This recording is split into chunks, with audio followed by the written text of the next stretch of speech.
বন্ধুরা, আজকের এই ভিডিওটা খুবই গুরুত্বপূর্ণ ভিডিও। ভালোবাসা টিকিয়ে রাখার জন্য 3টি কাজই যথেষ্ট, কিন্তু সেটা তোমাকে প্রপারলি মেনটেন করতে হবে। মনে করো ভিডিওটা দেখে তোমার মনে হবে হ্যাঁ ভিডিওটা তো খুব ভালোই, কালকে থেকে ট্রাই করব। এমন হলে একদম চলবে না, তোমাকে এখন থেকে মেনে চলতে হবে, তাহলে তুমি তার পাবে। তো চলো জেনে নেওয়া যাক এই 3টি টিপস কি। এই 3টি টিপস যদি তুমি ট্রাই করতে পারো তাহলে 100% তোমার কাজ হয়ে যাবে। নাম্বার 1, ইতিবাচক হওয়া। চাইলেই সব কিছুতে তোমরা ভুল ধরতে পারো।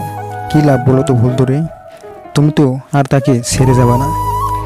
তাই প্রতিটি জিনিসই ইতিবাচক হিসেবে দেখা। সব সময় পজিটিভ হও। সে যেটা করে সেটা আগে ভেবে দেখো আসলে সেটার ভিতর ভালো কিছু আদৌ কি আছে কিনা, তারপর তাকে বোঝাও।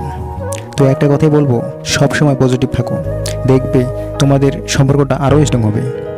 টিপস নাম্বার 2, কারণে উপহার দাও। হ্যাঁ বন্ধুরা, যে কোনো উপলক্ষ হতে পারে, যে কোনো কারণে তাকে কিছু একটা উপহার দাও। উপহার মানে টাকা খরচ এমন না, তুমি চাইলেও তোমার মনের মতো একটা গিফট দিতে পারো। আর তোমার প্রিয় মানুষটা যতটা উপহারে খুশি হবে তার থেকে তোমার ভালোবাসাতে অনেক গুণ খুশি হবে। টিপস নাম্বার 3, নিজেরা সময় কাটাও। সম্পর্কটা স্ট্রং রাখতে এটা একটা গুরুত্বপূর্ণ বিষয়। প্রিয় মানুষটাকে সময় দেওয়া, প্রিয় মানুষটাকে আগলে রাখা সমান কথা। নিজেরা সময় কাটাওয়া ততটা ভালোবাসা স্ট্রং হবে।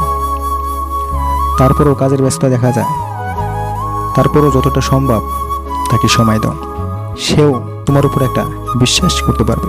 তো শেষ কথা এটাই বলবো, নিজেরা সময় কাটাও, প্রিয় মানুষটাকে টাইম দাও।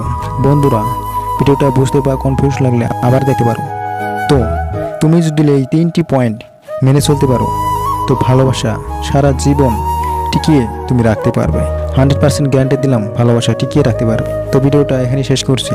তো অনেক ভালোবাসা রইলো, প্রচুর ভালোবাসা রইলো। বাই।